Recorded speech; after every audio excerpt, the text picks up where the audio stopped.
तो hello guys, तो अभी मैं बाकी हनमा 2018 को स्टार्ट करने वाला हूँ। तो बिना किसी देरी के हम एपिसोड 1 को स्टार्ट करते हैं। तो एपिसोड की शुरुआत में हम देखते हैं कि एक टीचर पढ़ा रहा होता है, लेकिन उसे बहुत ही अनकंफर्टेबल फील हो रहा होता है। फिर तभी एक लड़की खड़ी होती है और कहती है, सर मुझे बहुत अनकंफर्टेबल फील हो रहा है, क्या मैं नर्स रूम जा सकती हूँ? तो उसके ये कहते ही और बच्चे खड़े हो जाते हैं और कहते हैं, सर हमें भी जाना है। तो ये देख के सर कहता है, जिन्हें भी रेस्ट रूम जाना है वो अपना हाथ खड़ा करो।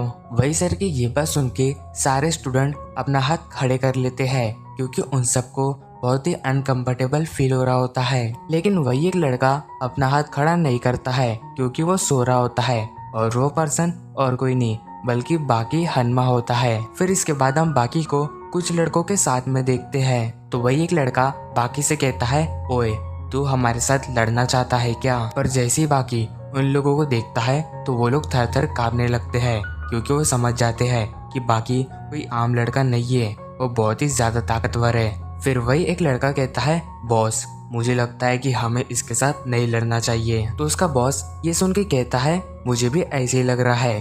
फिर वो बाकी से कहता है, बाकी तुम यहाँ से जा सकते हो। वही फिर बाकी वहाँ से जाने लगता है, मगर तभी वो रुक जाता है और उन लोगों से कहता है, मेरी बात ध्यान से सुनो, अगर अगली बार तुम लोगों ने मुझे रोका तो मैं तुम्हारा बहुत ही बुरा हाल करूंगा।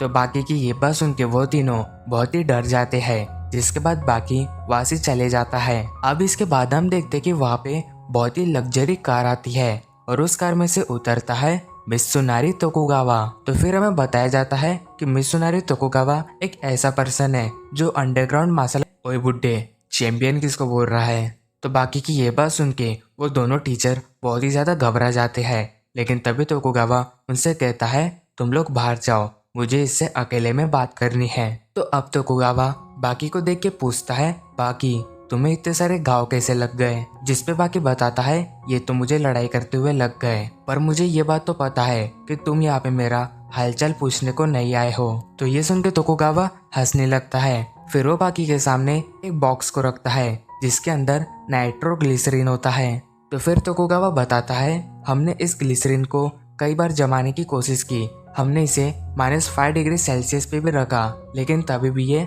नहीं जम पाया। पर कुछ समय पहले जब एक शिप टोक्यो के अंदर आ रही थी तो वो एक तूफान के अंदर से गुजरी थी और वही उस शिप के अंदर नाइट्रोग्लिसरीन भी था। फिर जैसे ही वो शिप किनारे पे पहुंची तो कुछ मजदूरों ने उस डब्बे को खोल के देखा तो उसके अंदर नाइट्रोग्लिसरीन जमा हुआ था, जिसे देख के वो सब बहुत ही हैरान हो गए थे। तो इससे ही तुम समझ सकते हो कि ये चीज कितनी कीमती है और पूरी दुनिया को इसका पता चल गया है, जिस वजह से कई सारे लोग इसे लेने के लिए टोक्यो में आ रहे हैं, क्योंकि इससे कई सारे खतरनाक हथियार बनाए जा सकते हैं। तो अब सीन शिफ्ट होता है और हम एक बहुत ही बड़ी जेल को देखते हैं। फिर वही हम एक पर्सन को देखते हैं जिसे फांसी पर लटकाने के लिए लेके जा रहे होते हैं, और वही उस पर्सन का नाम डोरेन होता है, जिसने कई सारे लोगों को मारा होता है और ये एक बहुत ही बड़ा क्रिमिनल होता है, जिस वजह से इसे आज फांसी दी जा रही होती है।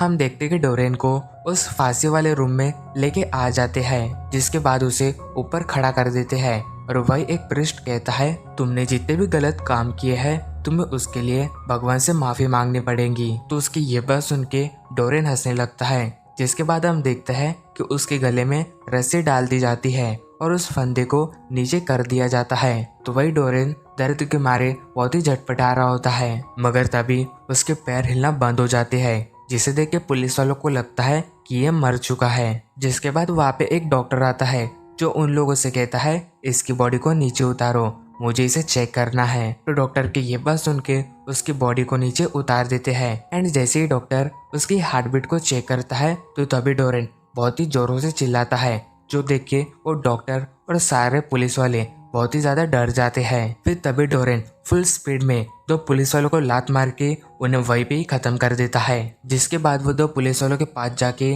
अपने पैर से उनके चेहरे को पकड़ लेता है और अपने पूरी ताकत से उनके चेहरे को दबा के कुचल देता है। तो ये देख के वो पुलिस वाले बहुत ही ज्यादा डर जाते हैं। जिसके बाद हम देखते कि डोरेन को जिस पट्टे से बांधा होता है, डोरेन अपनी पूरी ताकत लगा के उस पट्टे को तोड़ देता है। फिर इसके बाद उस रूम में दो पुलिस वाले जाते हैं, मगर वहाँ का हाल देख के वो दोनों बहुत ही ज्यादा डर जाते हैं क्योंकि डोरेन ने उन सब लोगों को मार के वहाँ पे टंगा दिया होता है और दीवार पे लिखा होता है। हम डोरेन को देखते हैं जो नदी के सारे वहाँ से भाग चुका होता है। फिर तभी सीन शिफ्ट होता है और हम और एक कैदी को देखते हैं जिसे मौत की सजा दी जा रही होती है। तो वही वो पुलिस वाला उससे पूछता है कि तुम्हारा आखिरी समय है, तो तुम्हारी कोई आखिरी इच्छा है? जिसपे वो पर्सन जिसका नाम डोएल होता है वो कहता है मैं हार का स्वाद चखना चाहता हूँ। वही ये सुन के वो पुलिस वाला कहता है तो ठीक है।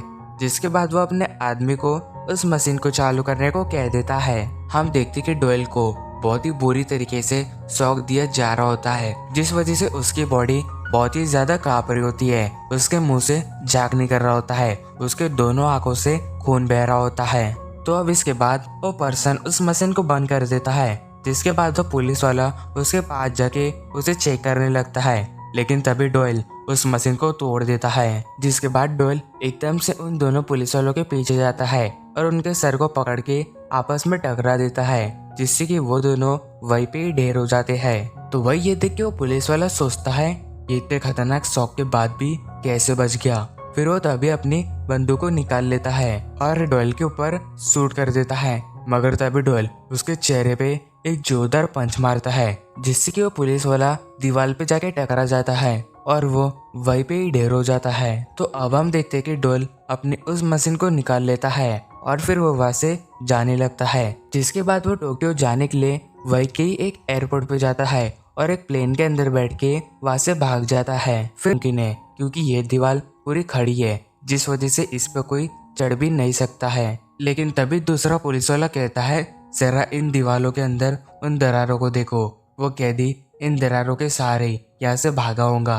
तो इसके बाद वो सारे पुलिस उस कैदी को पकड़ने के लिए बुरी हालत में बॉडी दिखाई देती है, जिसे देख के वो समझ जाते हैं कि वो कैदी यहाँ पे आया था।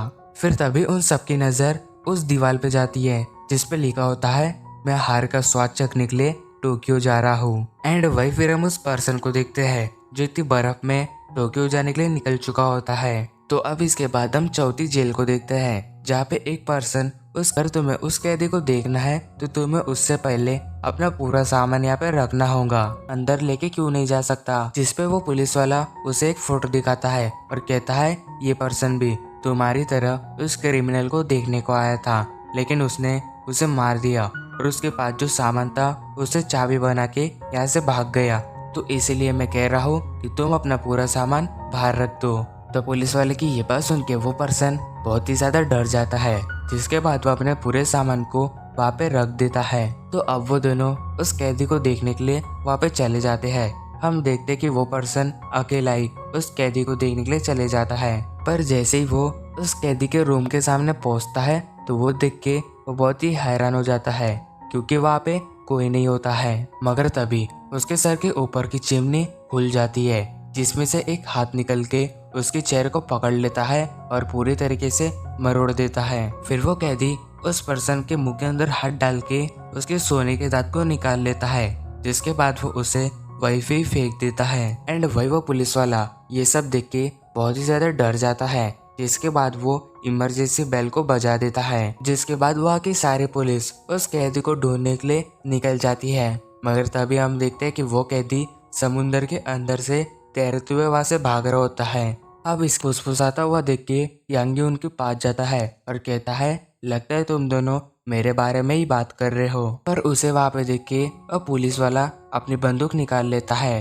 तो वही यांगी कहता है अगर तुम मेरे बारे में जानना चाहते हो तो मैं तुम्हें बता सकता हूँ, लेकिन उसके लिए मुझे बाहर आना पड़ेगा। तो अब हम देखते हैं कि यांगी उस मिरर के ऊपर अपना हाथ रख देता है, जिसके बाद वो अपनी पूरी ताकत लगा के उस मिरर को तोड़ देता है। जिसके बाद वो उस प्रिजन के अंदर से बाहर आ जाता है। उसे बाहर देख के वो पुलिस वाला अपनी बंदूक को निकाल लेता है, मगर तभी यांगी उसके पीछे आता है और उसके गले पे मार के उसे वहीं पे ढेर कर देता है।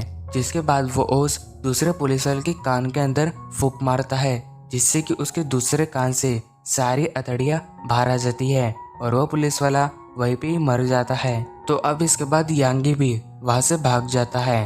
तो अब हम तोकुगावा को देखते हैं, जो बाकी से कहता है तो ये पांचों क्रिमिनल अपने अपनी जेल से भाग चुके हैं और वो लोग टोक्यो आ रहे हैं क्योंकि उन्हें यहाँ पे हार का स्वाद चखना है। और इसी के साथ हमारा ये एपिसोड एंड